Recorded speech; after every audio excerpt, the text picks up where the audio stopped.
where's our panel? Okay, test. Okay, today we now have our panel, so we need the panel presenters to come back up. And the name of the panel is Handling Misinformation and Future Research Priorities.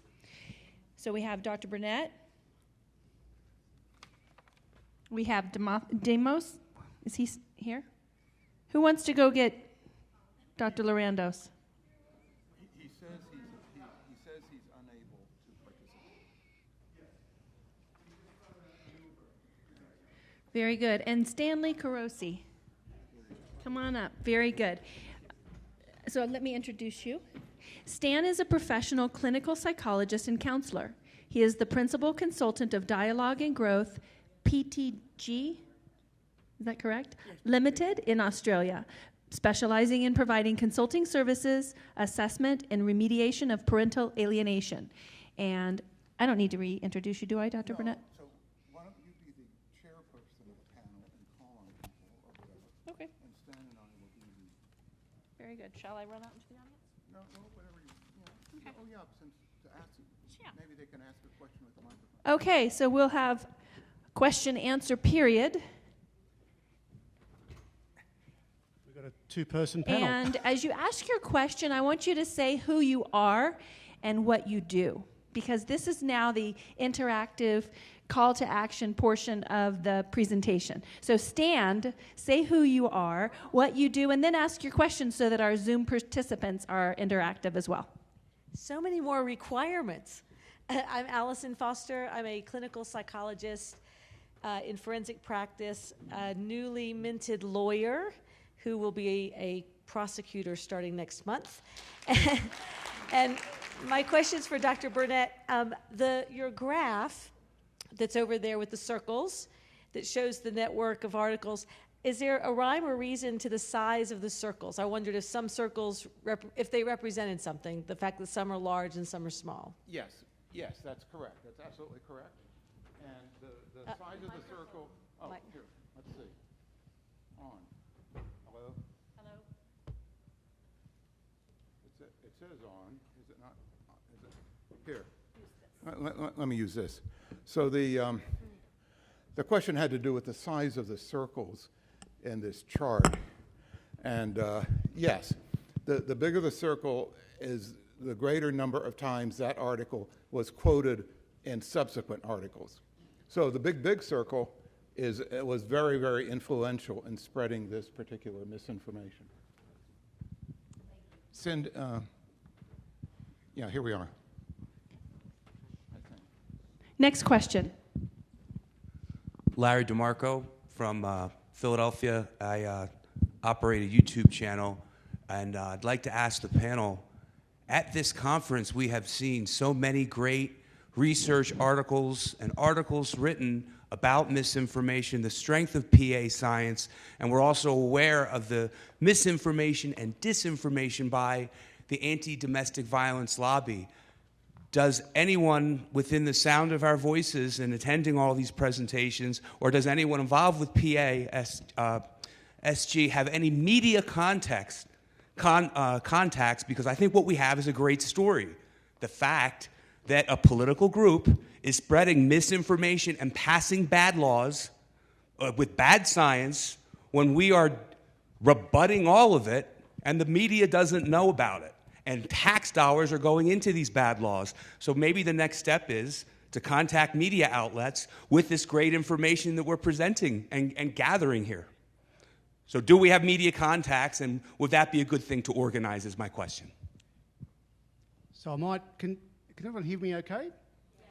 I just want to correct something. I'm actually a sociologist, not a psychologist. So I speak a very different language. Some of you may have noticed that from my poster.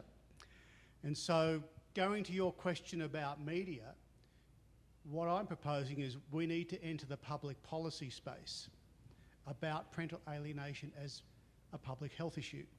That's a very different approach for which we do need media. Now, I don't know personally where to get them from, but we need to go out and find them.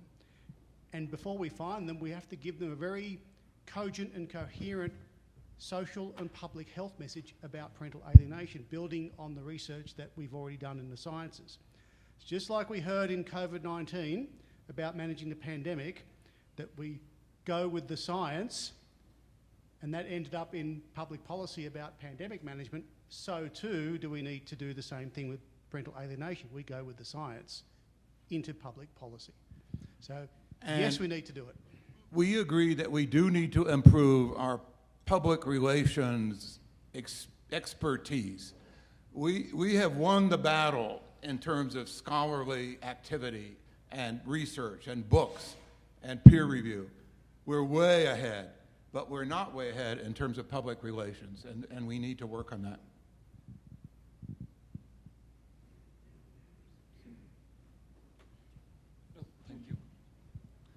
Hello, I'm Andrew Doyle. I presented this morning. I'm doing a PhD in the School of Law in Cork University in Ireland, but I'm also involved with one of the NGOs there, a peer support group, alienated.ie. But interesting, you just talked about entering the policy space, because that's what I was going to question, that we've been just successful recently where the Irish government has now published the results of their research, so we are in the policy space, and that was quite an interesting document. We didn't get everything we wanted.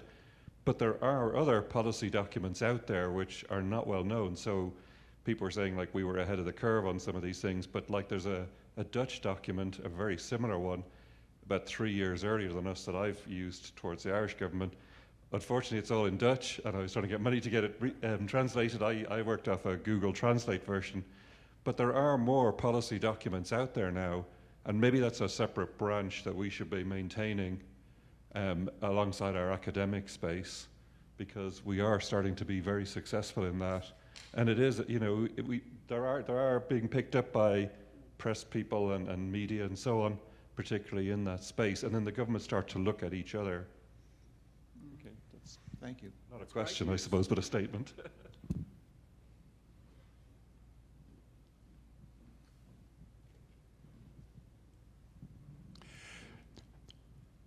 Hi, Ed Bartlett, and I'm going to go back to Larry's question. So I'm the head of DAVIA, the Domestic Abuse and Violence International Alliance. So I think we've learned a few lessons about this issue. I'm a former academic. The language of the policy world is very different from the language of academia.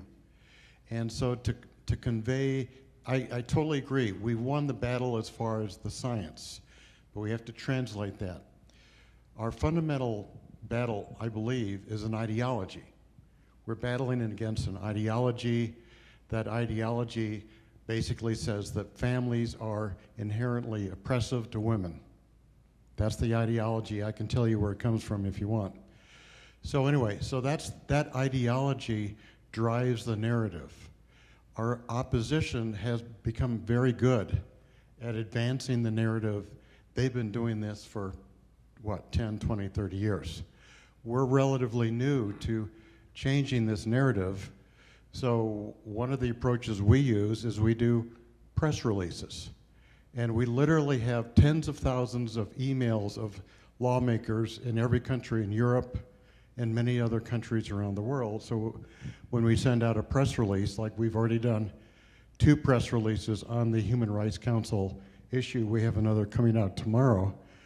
So it gets to the inbox of the decision makers or their staffers.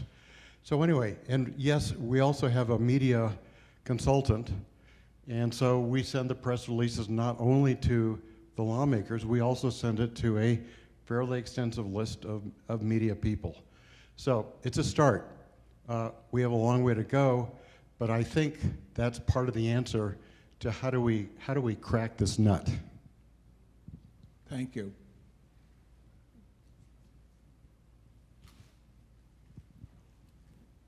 Can I just add to that? What I would suggest is that the PASG needs to have a media specialist and a lobbyist, people who can develop media strategies and publicity strategies about how we get our message across. Because most of us are academics and researchers, and we're really good at getting the science across. But our job is to convince the politicians that there's votes in it. Philip Marcus, I'm a retired judge. What does the panel and other people think about trying to round up celebrities who have either suffered from alienation or are the children of alienation and branding them? I'm not talking about Kanye. We think that's a good idea. We've explored it. We've talked about specific people. Give you an example, a couple of years ago there was this program called Stand Up for Gus, which was the name of the actor was Jason Patrick, who was a pretty well-known actor, and we did some things with him, and maybe we should try to do that more. There's another fellow who wrote a book that came out a year ago called The Respondent. Do you all know that? It's a horrible, horrible story by Greg Ellis, who was also a movie person. So we've touched on this kind of thing, but we have not been successful at it yet. Hi, Kelsey Green. I'm a professional engineer by trade. When I look at the engineering processes I use to develop policies and infrastructure, those approaches are transferable to any field. Looking into this field, it seems to me, and I'm not an expert, that this is a public health emergency. It seems to me that we have more information around this issue than we did when COVID first started, and we saw an international worldwide response to COVID. Is there any thoughts about putting together a task force with PASG to maybe look at this in the public health lens and try to do some public health research, which is different than, is often done a little bit differently than the research that's really been foundational to bringing PA to this level? Well, actually, you were part of a discussion just outside before we came in, and the short answer is, well, yes, maybe we should have a public health policy task group as part of PASG, and let's kick it off with focusing on exactly what you're talking about. Looking at a policy framework and populating it with the information we have and finding what we don't have. What we don't have that we need to persuade people we do, in fact, have a public health emergency on our hands. So, yes. I'm Yvonne Parnell, and I'm a psychologist. And this is a follow-up to your comment or question, Judge Marcus, and your response, Bill. I've had the privilege of doing family bridges with a number of families, and very recently an article has come out in People magazine, so it's in the public domain. A father who we reunited with his 3 children, who is an international musician, like caliber. He's touring Europe with his band at the moment, and I checked in with him last night. He is champing at the bit to do something by way of saying thank you to Family Bridges, of course, being the face of all of this that helped reunite him. And he's interested in doing interviews. He just says, Yvonne, tell me what you need, and I will turn up and do it. And he's one of about 2 or 3 successful people who have gone through the program. And I've held back, so I'm interested, and he's very interested, but I've held back for the moment, just needing to be certain that the children are all right, because as soon as the children, the parent begins to do things like that, as happened here, we've had some wonderful participation from former Family Bridges family, but there's been backlash already from the alienating parent. So I need to think that through. I think we all need to think that through. However, several of the kids that have gone through that are now, as Victoria is over the age of 18, they're really keen as well. Well, just as a footnote to the celebrity topic, we actually did try to invite a pretty good celebrity to this meeting to give a sort of a inspirational plenary talk. And so we tried, and we were not able to make it happen. But if any of you know somebody who might fit into that category, let us know, and we'll see what we can work out. Randy Flood, and I wear two hats. I do evaluations, forensic evaluations, but I'm also a co-author of Stop Hurting the Woman You Love, which is a book for men who batter women, and I'm the past president of Batter Intervention Services Coalition of Michigan, so I've kind of slept with the enemy for a while. And yet, I think that there's a lot of fear on that side that men who batter will always weaponize such like parental alienation to avoid accountability. And if you look at the power and control wheel, one of the pies is using children. And if we're going to speak to that discipline, we have to understand. I think that Jennifer Harms is doing a great job calling parental alienation a form of family violence. But if you ask them, can a batterer post-separation and divorce use children to punish their victim, they'll say yes. They'll say yes to that. And so that's the window into trying to educate them to understand what we are trying to say is not a gendered problem. Thanks, Randy. Patrick Brennan. I'm a transactional attorney and a father. And Yvonne, you make a great point about the personal situation and the family situation being so fragile. And I've had a few conversations with Dr. Harmon where she's seen people come over the years and champion the cause, and then their situation takes a hold and they lose that momentum. And I think it's great to bring attention. I think it's important to have a collaborative group so that it's more than one person's story, and that the science and all of the wealth of information that PASG and other organizations have, so that that's the message, because one person's story, and we've seen this happen, I think, one person's story can be twisted and undermine the overall message. So it's a great idea, but it has to be done, I think, collaboratively and carefully.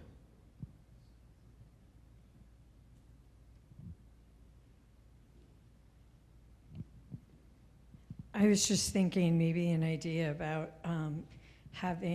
developing a documentary for like maybe a Netflix series or something like that, or even a movie, not a documentary, as a series, but through the eyes of the children from the perspective, but then also focusing on the perspective from each of the involved parties.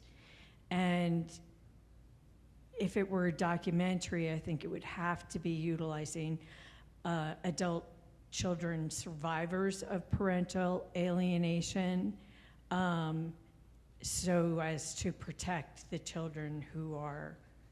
So Sullivan's Crossing is an alienation series. Okay. It's on Netflix or Sullivan's Crossing. Say it real loud. Or Sullivan's Crossing. Oh.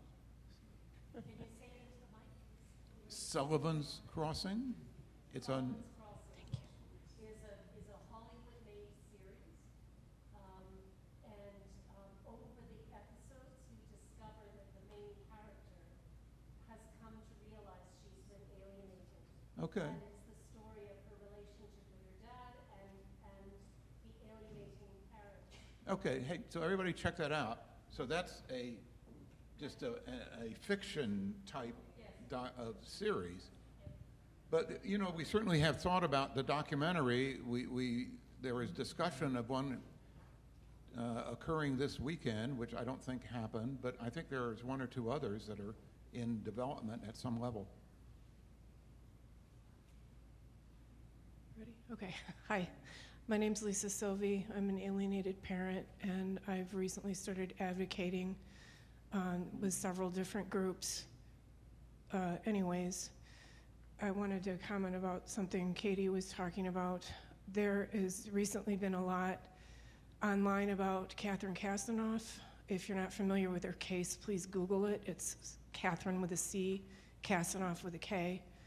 She listed a contact attorney. She wants us to take up her fight. She's no longer with us. She blames the family court system for her death. She was alienated from her 3 little girls. So his name is William Baker. He's a federal attorney. I have his email if anyone's interested. I've been in contact with him. He told me there is a crew of documentary filmmakers in New York looking for people that want to tell their stories. So if anyone wants his email, I have it. Can I just add to that? I'm sorry to hear about that terrible story. We've just published an article about how parental alienation can actually lead to fatal outcomes. But the point I want to make, and because it's a woman who's involved, and here's part of the publicity media strategy, the people who are our detractors the most about parental alienation are often the extreme feminist ideologies. They are prepared to sacrifice alienated mums for the sake of defeating parental alienation. I'm sorry to say, but you are simply collateral damage. Okay? Now, one of the angles that we might want to take here is that these ideologies tend to defeat themselves by their internal contradictions. They eventually start to oppress the very people they claim to protect. And this is a great example. Alienated mothers will be thrown under their bus. Okay? So there's a very powerful narrative for us to build on. Just keep that in mind. I'm Robert Samry. I'm an advocate. I've worked with a number of organizations, and I've done a lot of work lobbying with public policy people. And I'd like to direct this. I mean, we're talking about how to win another fight on the public side, the public issues side of this whole thing, and it'll encompass a lot of other people. And Bill, a number of people have written extensively and really well to ground all the science in this, and that's done, and you were 100% right.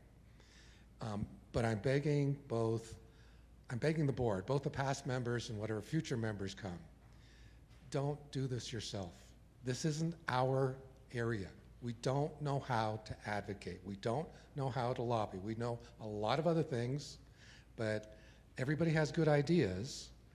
Maybe they're not the right ideas for this. It will cost money. Somebody has to fundraise. Somebody has to put together $20, $30, maybe $40,000 and hire an expert that can grab all of the stories that we've got about what we should do and what we have done, what's been successful, unsuccessful, and with their ability to connect with policymakers and media people, it stands a far better chance in being successful. Yes, we agree. Does anyone have a first round question before we go into second round? It was just topical given what you were talking about. We did a fair bit of lobbying starting about 3 years ago, starting on local government and working our way up. And one of the things we found was we sometimes encountered politicians who we didn't realize, but just the language they used and the fact that they didn't take our stuff, they took their own personal story, that they were alienated people and alienated families.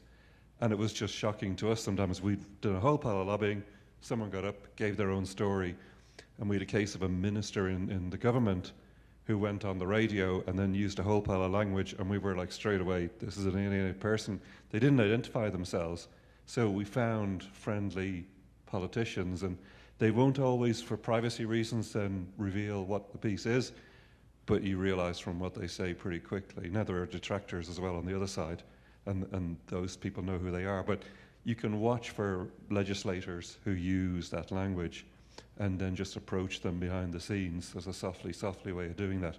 And we've no money, so it hasn't. We do need money as well, but we've managed to make a big impact with very little money in that way.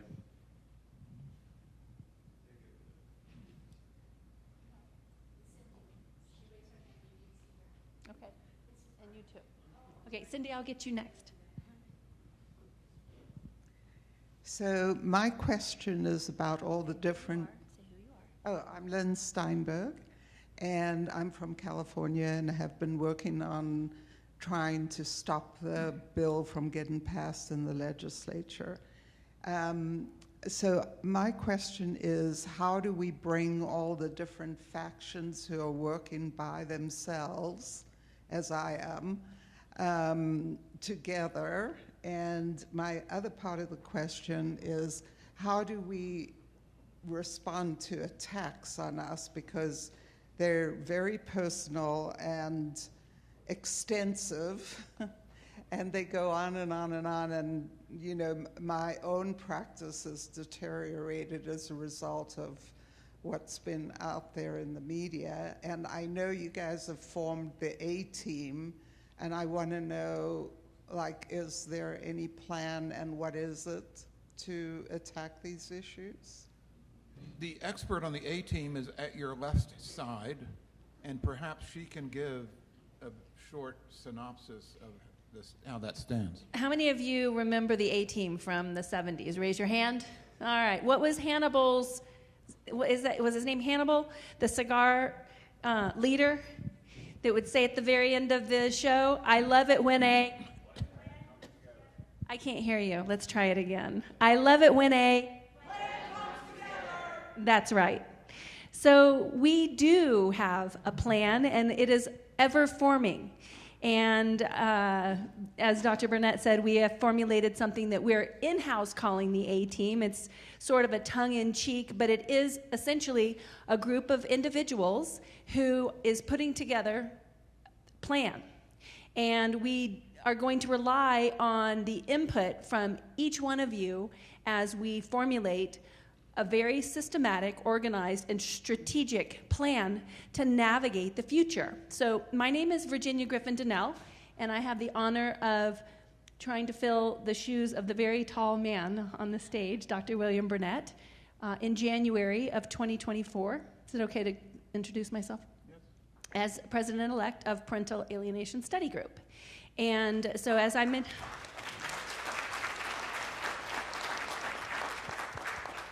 at 5:45, I'm supposed to do the closing remarks, but I'm going to let this panel go a little bit into my time because I'm an introvert and paranoid about talking in public. Is that okay to say? Not really. I think I've overcome that as a former cheerleader. So you're going to see that I ask you to participate and rah, rah, rah. But I am going to hand the mic to Cindy Hirsch of ISNAF to ask whatever question she has, and then I'll manage the time and introduce myself formally to you. Thank you. I'm Cindy with ISNAF. We're a support group for targeted parents and grandparents. Something just came to mind with everybody's statements. Fundraising. We have a possible celebrity over here who doesn't want a lot of exposure. I've done a lot of work with the City of Hope, and we've been able to build in one fundraiser where we have a huge dinner, and we get sponsors, and we've been able to raise $2 million. Perhaps we do a fundraiser honoring this celebrity that you may have, and they draw people, and then we bring in our people, and we could begin to build, a few hundred, $1,000, or maybe even get to something. I doubt it would be $1 million, but let's set the goal. But maybe that's something to do, and we could do that fairly quickly, 6 months to a year. And we have been in negotiations and sought grant writing requests, and also we had an ask with a major benefactor who is a financier. I think that's how you say it, right, Your Honor, Marcus? But we are awaiting ideas from everyone here. So I'm going to continue letting people ask questions, and then we'll move forward into the closing. Yes? Sorry, before we move on, I just wanted to respond to something specifically that you said, Lynn. And you were talking about the personal attacks, okay? and I know they're horrible, they are also perpetrator behaviours. They are perpetrator behaviours. So the people who are launching personal attacks on those of us who are advocating are using the very behaviours that they are complaining about they want to stamp out. So they are actually undermining their own message, their own narrative, by doing the very things they want to stop. So that gives us a really powerful narrative if we want to call them to account. So, you know, I've used the metaphor of there's a game we call whack-a-mole. You know, I don't know, has anyone heard of whack-a-mole? Okay, I haven't won that game yet because there's more moles than there are hammer blows that I can land in a given time, okay? So our dilemma is if we play whack-a-mole with these clowns, we are going to lose that game. So you've got to go for the head mole, okay? So you have to know who to go for and you need to know how to go for them. And the point I'm getting at is that those personal attacks on you demonstrate they are actually abusers, not protectors. And we need to know how to leverage that, okay? So I think we're winding up. Are we, Ginger? One more question. One more. Please. I'd just like to make a comment. I'm Carolyn Pearson. I'm an alienated mom. I'm the Wisconsin mother in Dr. Steinberg. Use the microphone, though. I'm the Wisconsin mother in Dr. Steinberg's book, and I would like to make a comment about the attackers, because I've seen the comments, and they're horrific. And what kills me is that, okay, some of those people, they're trying to, you know, they're trying to support the PA agenda, but Dr. Steinberg's trying to fix it. You know, there's a lot of research, and I'm very thankful for it, but I don't know that there's enough being looked into as far as how to fix it. Dr. Steinberg's trying to fix it. Anybody that's trying to fix it, I don't know how anybody else, especially somebody else who wants to fix it, can bash somebody like Dr. Steinberg. So I just like to make that comment that it's like it seems like we should all be supporting each other. Sure. Because there's no single fix, obviously. So I guess that's my comment, is that we should be supporting each other. No, that's great. Thank you very much. And I think we certainly agree that we have a ways to go. That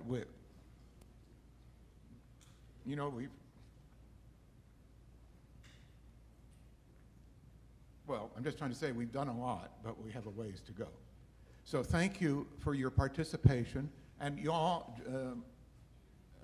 we're going to thank Jennifer. we're going to say a few words, but then, of course, there's a movie at 6:30 about John Mast, and we hope you all will take an interest in that.